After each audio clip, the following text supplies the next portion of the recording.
Bonjour à tous et bienvenue sur la chaîne Mado aime les animaux. On continue aujourd'hui notre tour d'horizon des meilleurs compléments vétérinaires contre l'arthrose que vous pouvez donc facilement trouver chez votre vétérinaire. Et aujourd'hui, on parle du Seraquin. On a déjà parlé du Flexadin, on a déjà parlé du Pernacox, donc deux éléments, deux produits intéressants. On parle aujourd'hui du Seraquin et je vais vous dire ce que j'en pense, est-ce qu'il est intéressant, pourquoi il est intéressant, les points forts, les points faibles, les améliorations possibles, vous verrez qu'il y en a, et puis je parle même du prix parce que j'arrive maintenant un peu à comparer les prix les plus couramment pratiqués sur ce genre de complément, donc on verra un peu si aussi au niveau financier il est intéressant ou pas. Donc je vais aller tout de suite sur ma carte mentale qui me permet justement d'avoir ce Seraquin qui est ici avec un comprimé qui est à croquer. Il y a 2 grammes de comprimé et il contient de la glucosamine, il contient également de la sulfate de chondroïtine et il contient également du curcuma. Il y a aussi un élément qui n'est pas marqué dans la composition, qui est juste là.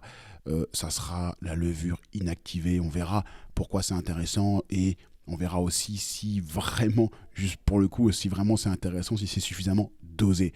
Mais tout d'abord, parlons un peu de cette glucosamine et de cette chondroïtine, parce que on sait à l'état naturel que cette glucosamine, elle est présente dans l'articulation et elle fabrique et elle répare le cartilage. Ça, on le sait et c'est pour ça d'ailleurs que beaucoup de compléments vétérinaires ou humains à la base, mais je pense surtout vétérinaires parce que c'est très connu en vétérinaire, se sont développés à partir de cette glucosamine.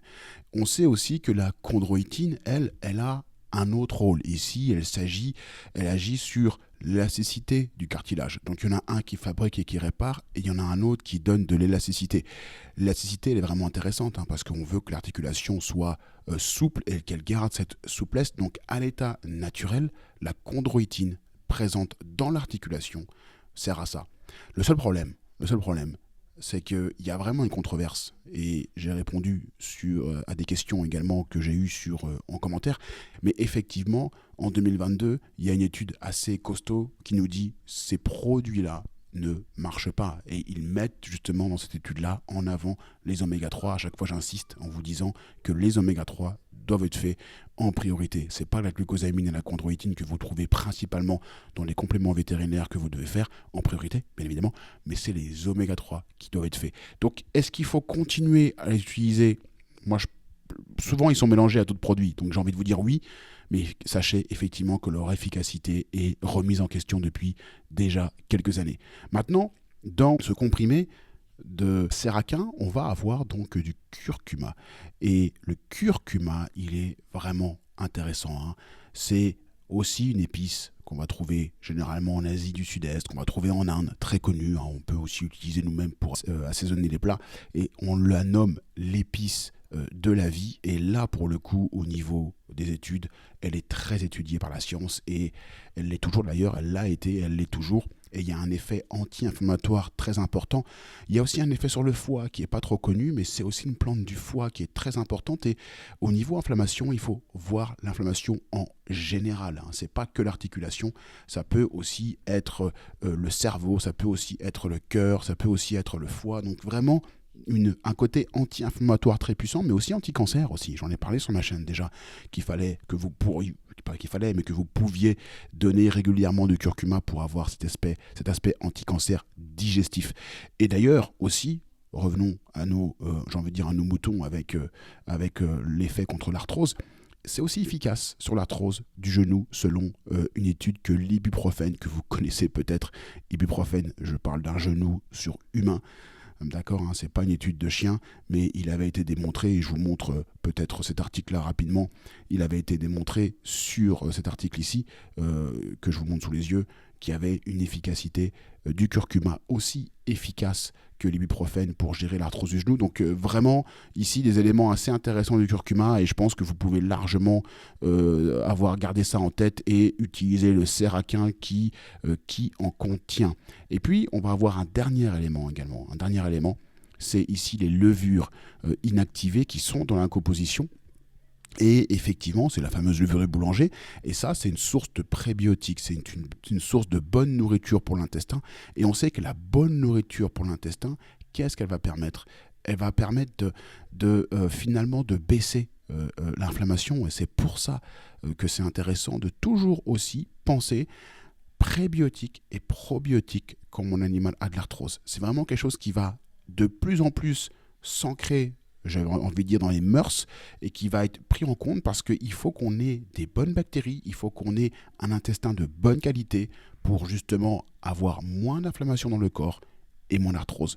Donc les levures servent à ça, mais on va voir que le dosage, elle n'est pas terrible, et on verra un peu pourquoi le fabricant décide d'en mettre.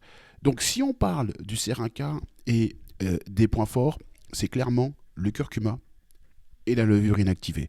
C'est clairement ça les points forts. Maintenant, les points faibles, il va y en avoir beaucoup plus. Déjà, j'en ai déjà parlé, c'est la controverse sur la glucosamine et la chondroïtine. Est-ce que ça marche toujours? Est-ce que ça marche vraiment? Est-ce que ça a déjà marché?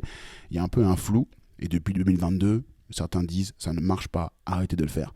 Donc, glucosamine, chondroïtine, dans le Seraca, malheureusement pas terrible. Et puis le curcuma est sous-dosé. C'est ça aussi le problème du Seraca, c'est qu'on a un curcuma qui est à 50 mg pour 10 kg si jamais on respecte le dosage, alors que effectivement si on veut avoir un meilleur effet, on doit donner 10 fois plus, 500 mg pour 10 kg.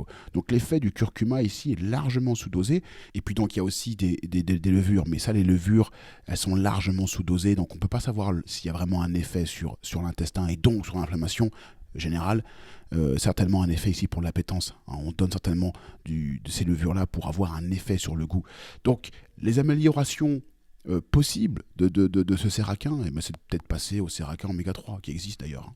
Il y a le Seraca Oméga 3 qui est plus complet, qui contient donc des Oméga 3, et là vous aurez clairement une meilleure efficacité.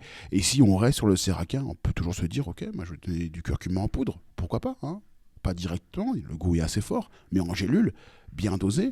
Souvent des gélules qui sont dosées à 500 mg de poudre de curcuma. Allez-y, 500 mg pour 10 kg, vous aurez un effet anti-inflammatoire et vous pouvez complémenter votre Seraca comme ça, qui est un peu, je vous le dis, un peu faible en curcuma, et donc plus la plante elle est donnée faiblement, moins elle aura forcément d'efficacité. Donc ça, c'est les améliorations possibles que vous pouvez faire. Et puis sinon, si on parle de prix, on est quand même assez élevé. Moi, je trouve. On est à 1,08 € par comprimé pour 10 à 20 kg. Souvent, les prix, je remarque, moi qui analyse les prix, on a déjà fait 2 compléments, les prix souvent sont quand même, dans la concurrence, sont souvent à 1 €. 1 € de comprimé, 1 € pour un chien de 10-15 kg. Ici, on est à 1,08 et je vous ai montré que le Panacox, par exemple, était un peu plus faible au niveau du prix, un peu plus abordable. Donc, si on met tout dans la balance avec le prix, glucosamine, chondroïtine et peu de curcuma, c'est vrai que pour moi, le Seraca peut mieux faire.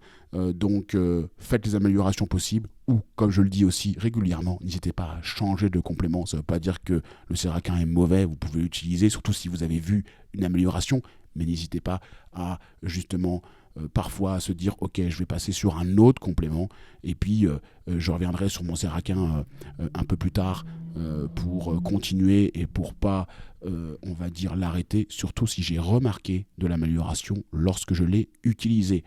Voilà, c'est tout pour aujourd'hui. On continue notre tour d'horizon prochainement sur les meilleurs compléments vétérinaires contre l'arthrose. Et puis il y a d'autres projets également. Je vais tous les faire de toute façon. Je ne sais pas si j'aurai le temps.